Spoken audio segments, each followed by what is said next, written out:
Bismillahirrahmanirrahim. Sahabat sekalian, dalam pernikahan itu ada beban, tanggung jawab yang berat. Meskipun sebenarnya kita harus juga menyadari bahwa dalam pernikahan itu banyak sekali kebaikan dan kebahagiaan di dalamnya. Namun cara pandang kita itulah yang akan mempengaruhi mana yang akan paling nampak dalam kehidupan kita, mana yang paling terasa dalam hidup kita. Apakah kenikmatan, keindahan yang paling terasa, ataukah beban yang berat yang jauh lebih terasa? Di dalam pernikahan itu akan ada resiko. Bagaimana dalam setiap keputusan akan ada resiko yang harus kita tanggung. Ketika seseorang harus memutuskan untuk bekerja di sebuah instansi, maka pilihan itu membawa konsekuensi, membawa risiko yang tidak bisa dihindarkan. Karena itu adalah pilihan yang telah diambil. Demikian juga ketika seseorang telah memutuskan dirinya untuk berumah tangga, maka akan ada konsekuensi dan resiko yang harus ditanggungnya. Mengapa hal ini perlu kita sadari dari awal? Karena beban dan resiko itu memang tidak bisa dihindarkan dalam pernikahan. Beban dan resiko itu sesuatu yang memang harus terjadi dalam kehidupan rumah tangga. Namun kita harus memiliki sudut pandang yang baik agar beban dan resiko itu bukan sesuatu yang menakutkan, bukan sesuatu yang menjadi penghalang keberhasilan. Saya sebenarnya tidak terlalu sepakat dengan istilah beban dan resiko dalam sebuah pernikahan. Walaupun mungkin banyak di antara kita yang sering mengucapkan begitu. Ada seorang perempuan yang misalnya dia hamil lalu bilang, ya inilah resiko dari pernikahan. Kemudian keluar dari tempat kerja dan memilih di rumah, lalu dia bilang inilah resiko konsekuensi dari menjadi seorang istri. Jadi semua kejadian-kejadian yang ada di rumah tangganya dimaknai sebagai konsekuensi dari sebuah pilihan. Ketika sang suami harus merawat istri, merawat anak, memberikan nafkah, maka kalimat yang muncul adalah ini adalah konsekuensi dari seorang suami yang telah memutuskan untuk menikah, memiliki istri dan anak. Maka konsekuensinya dia harus menafkahi. Maka seolah kesan yang timbul adalah sesuatu yang berat. Konsekuensi itu menjadi beban yang sangat menyakitkan. Demikian juga dengan kewajiban-kewajiban yang lainnya. Maka akhirnya kita menyangka bahwa kehidupan kita dalam berumah tangga itu adalah kumpulan dari sekian banyak konsekuensi. Anda bisa bayangkan jika setiap hari memasak, membersihkan rumah, yang ada dalam pikiran kita adalah ini konsekuensi saya sebagai seorang istri. Sang ayah berangkat pagi, pulang malam, memberikan nafkah, di rumah masih harus mengerjakan ini dan itu. Lalu yang muncul adalah ini bagian dari konsekuensi saya sebagai seorang ayah. Ketika di rumah harus mendidik anak, mengatur anak, mengurusi semua hal, lalu kemudian bilang ini adalah konsekuensi saya sebagai orang tua. Maka pelan-pelan, cepat atau lambat kita akan merasakan sesuatu yang membuat batin kita kering dan keresang. Kenapa? Karena kita menganggap bahwa semua kewajiban-kewajiban yang ada tadi adalah akumulasi, kumpulan dari sekian banyak konsekuensi. Kumpulan dari resiko-resiko yang kita ambil atas sebuah keputusan di masa lalu. Efeknya apa? Sebenarnya ini bagus ya, dari satu sisi ini bagus. Karena kesadaran atas sebuah tanggung jawab, munculnya tanggung jawab. Menikah, kemudian punya rasa tanggung jawab yang muncul dari sebuah kalimat resiko, konsekuensi saya sebagai ayah, sebagai ibu, maka saya harus melakukan ini dan itu. Itu adalah sesuatu yang baik, sesuatu yang bagus. Namun ada satu celah yang mungkin akan berbahaya jika kita tidak meletakkannya secara tepat. Kenapa? Karena seseorang menanggung beban itu akan ada batasnya. Seseorang menanggung resiko itu ada batasnya, dan setiap orang bisa berpindah dari satu resiko kepada resiko yang lainnya. Orang bisa dengan mudah memilih satu konsekuensi berganti kepada konsekuensi yang lain. Saya tidak suka resiko ini, maka saya pilih resiko yang lain. Saya terlalu berat menghadapi konsekuensi ini, maka saya pilih konsekuensi yang lain. Jika hal itu terjadi, maka pelan-pelan kita akan menjadi orang yang rapuh ketika memaknai bahwa pernikahan itu hanyalah sebuah kumpulan dari konsekuensi atau sebuah keputusan yang pernah kita ambil. Pernikahan ini atau keluarga ini tidak sesederhana itu.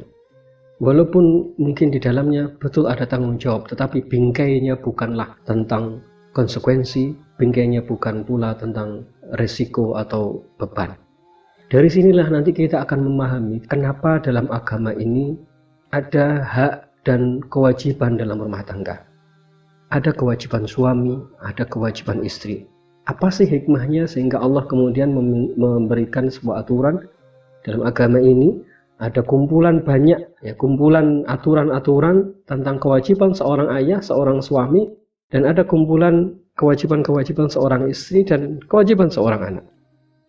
Kenapa kumpulan kewajiban-kewajiban ini ada? Dan mengapa disebut sebagai kewajiban, hak dan kewajiban antara satu dengan yang lainnya? Kenapa disebut sebagai hak? Nah, sebelum membahas tentang rincian hak dan kewajiban, mungkin nanti kita akan kita lewati tentang apa kewajiban suami, apa kewajiban istri, karena itu bisa kita dapatkan dari banyak literatur. Persoalan mendasarnya adalah kita perlu memahami mengapa kewajiban itu ada dan apa manfaatnya, sehingga kita menempatkan kewajiban itu bukan lagi seperti selayaknya resiko yang harus ditanggung, bukan pula sebuah konsekuensi yang memang mau tidak mau harus dilakukan. Karena cara berpikir inilah yang membuat perjalanan hidup kita dalam rumah tangga menjadi berat. Dan puncaknya adalah ketika terjadi gelombang, ketika terjadi benturan, seseorang bisa dengan sangat mudah memilih meneruskan konsekuensi atau menghentikan konsekuensi, memilih risiko atau meninggalkan risiko. Ini yang kita tidak menginginkannya. Nah, bagaimanakah agama ini melihat hak dan kewajiban ini? Mari kita lihat terlebih dahulu salah satu hadis Nabi SAW. Beliau menyebutkan ada 3 orang yang Allah akan menolong dia. Yang pertama adalah orang berjihad fisabilillah. Yang kedua, hamba sahaya yang berjuang memerdekakan dirinya, untuk menebus dirinya sehingga merdeka. Yang ketiga adalah seseorang yang dia menikah semata-mata untuk menjaga kesucian dirinya atau kehormatannya.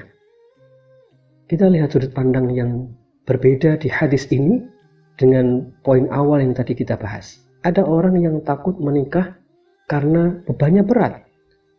Artinya orang ini mengasumsikan bahwa menikah itu adalah kumpulan beban. Ada pula orang itu yang ragu untuk menikah karena resikonya adalah dia harus merawat ini dan itu, harus membiayai ini dan itu, harus mendidik dan seterusnya. Ada pula sebuah keluarga yang akhirnya tidak berhasil membina rumah tangga, terjadi perceraian karena konsekuensinya terlalu berat, risikonya terlalu berat, yaitu terjadi konflik. Maka akhirnya dia memilih konsekuensi yang lain atau resiko yang lain. Bedanya apa dengan sudut pandang yang ada di hadis tadi? Di hadis yang tadi, orang ketiga yang disebutkan oleh Rasulullah akan ditolong itu adalah seseorang yang menikah karena ingin menjaga kesucian dirinya. Coba perhatikan apa motivasi dia untuk menikah. Motivasi dia untuk menikah adalah menjaga kesucian dirinya. Jika di dalamnya dia harus melakukan kebaikan-kebaikan yang banyak dalam rumah tangganya, karena itu adalah cara untuk menjaga kesucian dirinya. Cara berpikir ini kita temukan pula yang tadi kita bahas di audio sebelumnya, kisah tentang Umar bin Khattab. Kenapa beliau menahan diri ketika sang istri bersikap keras kepada beliau? Alasannya adalah karena Umar bin Khattab menyadari bahwa dengan adanya istri, beliau terjaga dari dosa. Jadi hikmahnya adalah ketika kita meletakkan sebuah motivasi atau kerangka berpikir yang benar, kita akan lebih tangguh untuk menghadapi benturan.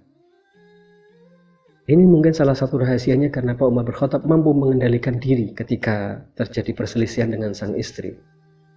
Jadi ketika seseorang mau menikah, frame pertama yang ada dalam dirinya adalah ingin menjaga kesucian. Maka sekarang jika kita ingin memperbaiki keluarga kita, menjaga keharmonisan dalam rumah tangga, meredakan sebuah perselisihan, pastikan bahwa setiap kita, suami istri, betul-betul niatnya adalah menjaga kesucian dan kehormatan dirinya. Pernikahan itu adalah pagar, perisai, penjaga yang akan menjaga kita dari dosa-dosa besar. Tidak hanya itu, kemudian Allah sebutkan dalam surah At-Tahrim, ya ayyuhalladzina amanu qu anfusakum wa ahlikum nara. Ayat ini menceritakan kepada kita, hai orang-orang beriman, jagalah dirimu dan keluargamu dari api neraka. Jika kita melihat dari sudut pandang pertama yang tadi awal kita bahas, maka seolah-olah ayat ini sedang mengajarkan kepada kita tentang beban dan tanggung jawab. Beban dan tanggung jawab. Seolah-olah kalau sudah menikah berarti resiko saya berat dong. Saya harus mengajak keluarga saya untuk menjadi ahli surga. Saya harus mengawal istri dan anak saya supaya mereka tidak jatuh pada api neraka. Ini resiko yang berat. Ini beban yang berat. Jika sudut pandang kita yang pertama tadi yang ada dalam pikiran kita, maka betapa beratnya beban yang harus ditanggung.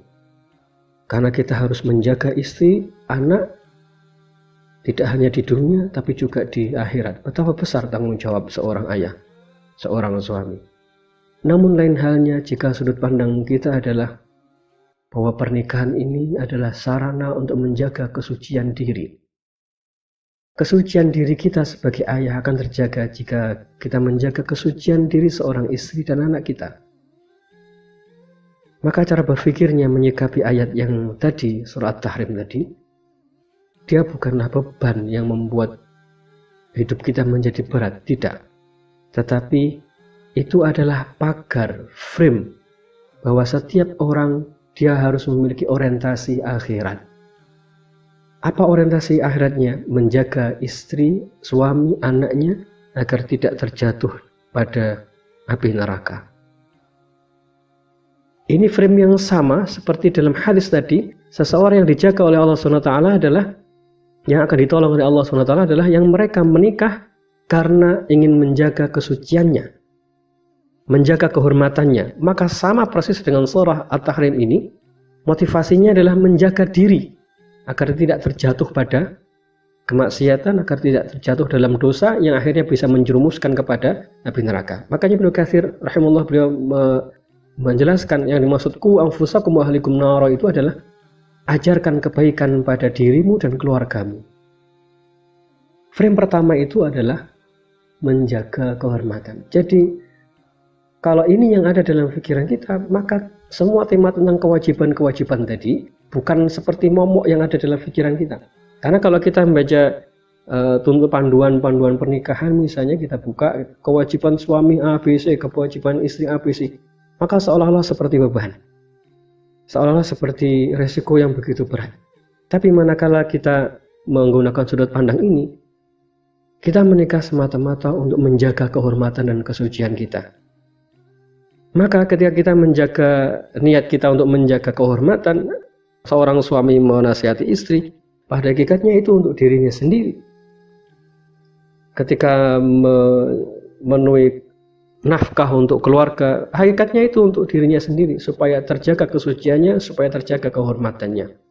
Dan yang paling penting adalah ketika terjadi gelombang, ketika terjadi benturan, konflik, orang yang memiliki pikiran batin tentang menjaga kesucian dirinya dengan rumah tangga, dengan keluarga, dia tidak akan mudah jatuh. Kenapa? Karena disinilah dia menemukan kesucian diri itu. Karena dalam rumah tangga, dalam keluarga itulah dia bisa menjaga kehormatan dirinya. Berbeda dengan kalau misalnya sejak awal yang ada dalam pikiran kita adalah sekadar konsekuensi, maka ketika terjadi benturan, konflik, kita akan berpikir konsekuensi ini terlalu berat, saya milih konsekuensi yang lain. Dan ini yang tidak kita inginkan bersama. Maka langkah awal bagi kita adalah mari kita gunakan cara berpikir yang lebih aman supaya keberlangsungan keluarga kita lebih terjaga insya Allah.